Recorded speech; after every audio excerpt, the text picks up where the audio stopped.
लंबी टांगों वाला सारस सूखे पेड़ पर बैठा हुआ था कि वहाँ शातिर उल्लू आ जाता है। तुम यहाँ अकेले क्यों बैठे हुए हो? मैं उड़ते उड़ते थक गया था। मैं वापस अपने परिवार के पास जा रहा था।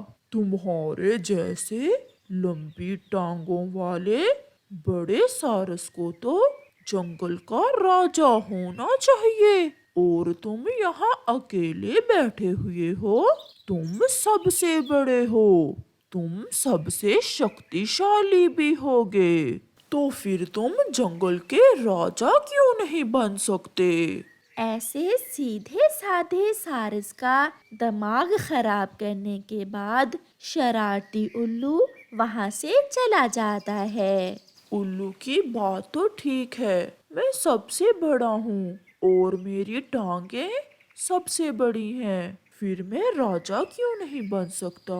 मैं अभी जंगल में जाकर पक्षियों को डराता हूँ कि वो सब मुझे राजा कहें। ऐसा सोचते हुए सारस जंगल की तरफ उड़ जाता है। सारस जाकर एक घोंसले में बैठ जाता है। वो घोंसला एक चिड़िया का था, जिसमें चिड़िया के दो छोटे छोटे बच्चे भी थे। कौन हो आप? आप यहाँ से जाइए, ये घर हमारा है। अगर मेरी मम्मा आ गई तो आपको बहुत मारेगी। अब यहाँ से तुम्हें ही जाना होगा। मैं सारस हूँ, मैं सबसे बड़ा हूँ, सबसे शक्तिशाली। मैं यहाँ का राजा बनने आया हूँ। ये कहते हुए सारस ने चिड़िया के बच्चों को उठाकर घोंसले से नीचे फेंक दिया। मम्मा चिड़िया भी वहाँ आ जाती है। अपने बच्चों को पेड़ के नीचे बैठे देख वो उनके पास जाती है। बच्चों, आप यहाँ कैसे? आपको तो मैं घोंसले में छोड़कर गई थी। मम्मा मम्मा, वो देखें, हमारे घोंसले पर उस बड़े पक्षी ने कब्जा कर लिया है। जैसे ही चिड़िया की नजर ऊपर अपने घोंसले में जाती है, वो अपने घोंसले में बड़े सारस को देखकर डर जाती है। चिड़िया उसके पास जाती है। सारस जी, ये घोंसला मेरा है, आप यहाँ से जाइए। यहाँ मैं अपने बच्चों के साथ रहती हूँ। मैं यहाँ राजा बनने आया हूँ, और आज के बाद इस जंगल में मैं जिस भी घोंसले में चाहूँ रह सकता हूँ। चिड़िया छोटी और कमजोर थी। वो जानती थी कि वो अकेले उस सारस को यहाँ से नहीं भगा सकती, इसलिए वो ज्ञान से काम लेती है। अच्छा, तो आप हैं सारस राजा जी? मैं तो कब से आपको ढूंढ रही थी, बहुत देर से मिले हैं आप। उल्लू ने सच ही तो कहा था, मुझे राजा ही होना चाहिए। आप यहीं बैठे, मैं अपने दोस्तों को साथ लेकर आती हूँ ताकि वो भी आपको देख लें। जल्दी जाओ और सबको लेकर आओ, और उन्हें बता दो कि आज से मैं जंगल का राजा हूँ। फिर चिड़िया अपने दोस्तों को लेने चली जाती है। मिठू भैया, वो बड़ी टांगों वाला सारस मेरे घोंसले पर कब्जा किए बैठा है। किसी तरह हम सबको मिलकर उसे भगाना होगा। मैं अकेली उसका मुकाबला नहीं कर सकती। इसके लिए हम सबको इकट्ठे होना पड़ेगा। हम दोनों कौवे को भी साथ ले लेते हैं। फिर चिड़िया और मिठू कालू कौवे के पास जाते हैं। चिड़िया कालू कौवे को सारी बात बताती है। तो वो राजा बनना चाहता है। हाँ कौवे भैया, उसने तो मेरे घर पर भी कब्जा कर लिया है। मैं देखता हूँ उसे जाकर। फिर वो तीनों दोस्त वापस चिड़िया के घोंसले की तरफ उड़ते हैं। रास्ते से जाते हुए कालू कौवा मिठाई की दुकान से मिठाई लेता है और तोते से कहता है, मिठू, तुम जल्दी से जाओ कहीं से लाल मिर्ची लेकर आओ, फिर देखना वो सारस राजा कैसे भागता है। तोते को तो पता था कि लाल मिर्ची कहाँ से मिलेगी, इसलिए तोता जल्दी ही लाल मिर्ची लेकर आ जाता है। कालू कौवा लाल मिर्ची तोड़कर मिठाई के अंदर डाल देता है और वो सब सारस के पास जाते हैं। राजा जी, हम सब आपका नए जंगल में स्वागत करते हैं और आपके चरणों में प्रणाम पेश करते हैं। मुझे तो पता ही न था कि मुझ जैसे लंबी टांगों वाले पक्षी को राजा होना चाहिए। वो तो उल्लू ने मुझे बताया।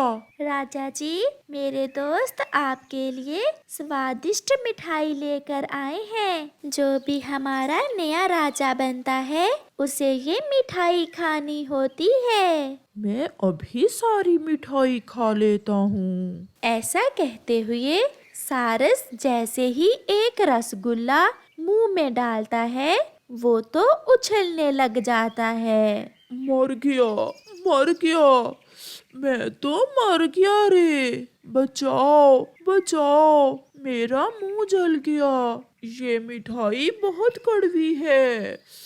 मैंने नहीं राजा बनना, मैं ऐसे ही ठीक हूँ। ऐसे वो सारस वहाँ से भाग जाता है और फिर चिड़िया अपने बच्चों को साथ लेकर अपने घोंसले में खुशी खुशी रहने लगती है। प्यारे दोस्तों, इस कहानी से हमें सीख मिलती है कि मुश्किल समय में ज्ञान से काम लें। छोटी चिड़िया और उसके बच्चे भोजन की खोज को निकले थे। अभी तक उन्हें कुछ भी खाने को ना मिला था। वो माँ और बच्चे उड़ते उड़ते पहाड़ों के पास पहुँच जाते हैं। फिर उन्हें एक पेड़ की डाल पर लाल रंग के फल नजर आते हैं। चिड़िया अपने बच्चों को साथ लेकर वहाँ चली जाती है। बच्चों, ये कैसा पेड़ है? इसके केवल एक ही शाख पर फल लगा है। मम्मा, मम्मा देखें, इस पेड़ की शाख पर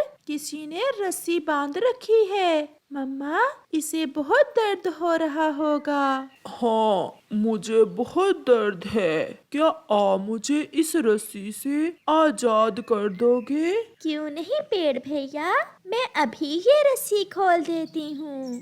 चिड़िया वो रस्सी खोलने की पूरी कोशिश करती है मगर वो नहीं कर पाती। फिर चिड़िया अपने बेटे कुकू से कहती है, कुकू बेटा, आप घर जाएं और चाकू लेकर आएं। ये रस्सी हम चाकू की मदद से काट देते हैं। कुकू अपनी मम्मा की बात मानकर तुरंत अपने घर चाकू लेने चला जाता है। और गुड़िया बेटी, आप अंकल पेड़ के लिए नदी से पानी लाएं। हम पेड़ को पानी पिलाकर फिर ही इसके फल खाएंगे। मैं अभी पानी लेकर आती हूँ। ऐसे गुड़िया नदी से पानी लेने चली जाती है। थोड़ी देर बाद गुड़िया पानी ले आती है और कुकू भी घर से चाकू ले आता है। चिड़िया चाकू की मदद से वो रस्सी काट देती है। अब मैं बहुत अच्छा महसूस कर रहा हूँ।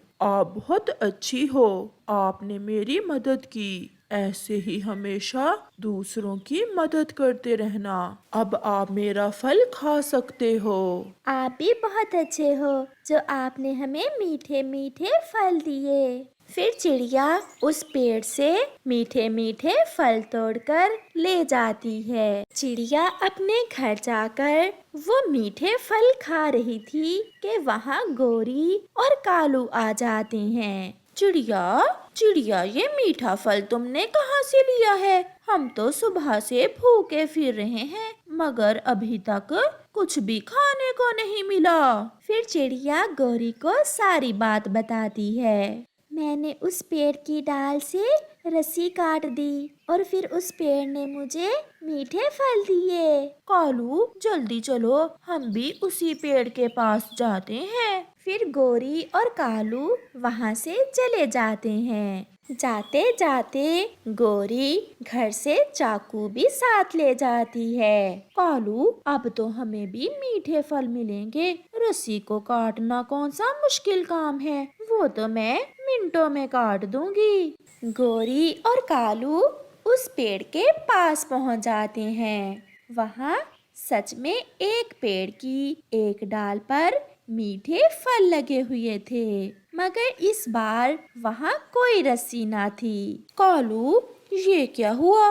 यहाँ तो कोई रस्सी नहीं है। चलो, फल तो मिला, हम मीठे फल खाते हैं। हाँ गोरी, ये फल बहुत मीठे होंगे। फिर जैसे ही गोरी और कालू वो फल खाने लगते हैं, वो पेड़ उनसे कहता है, रुको रुको कौवो, आप ऐसे मेरे फल नहीं खा सकते हो। पहले आपको मेरी परीक्षा पूरी करनी होगी। बताओ बताओ पेड़ जी, क्या बात है? फल खाने से पहले आप थोड़ा आगे जाओ। वहाँ एक बूढ़ी फाख्ता अपने घोंसले में प्यासी बैठी है। वो बीमार है। वो पानी पीने नदी पर नहीं जा सकती। पहले आप उसे पानी पिला कर आओ। हम भूख से मर रहे हैं। और पेड़ जी, आप हमारी परीक्षा ले रहे हो। मैं देखता हूँ आप कैसे हमें अपने फल नहीं खाने देते हो। ऐसा कहते हुए कालू और गोरी उस पेड़ से फल खाना शुरू करते हैं। थू, छी छी, कालू, ये फल तो बहुत कड़वे हैं। उस चिड़िया की बच्ची ने हमें उल्लू बनाया है। ये तो कड़वे फल का पेड़ है। अच्छा ही हुआ जो हम इस पेड़ के कहने पर फाख्ता को पानी पिलाने नहीं गए, वरना बदले में हमें तो कड़वा फल ही मिलना था। ऐसा कहते हुए कौवे वहाँ से भाग जाते हैं। वो पेड़ उन्हें जाते हुए देखकर मुस्कुरा रहा था। कौवो, तुम क्या जानो कि पक्षी अपने प्यार की मिठास से कड़वे फल भी मीठे कर सकते हैं। जैसा किसी का व्यवहार, ऐसा ही उसे फल मिलता है। प्यारे दोस्तों, अगर आपको ये कहानी अच्छी लगी हो तो इसे लाइक करना ना भूलना।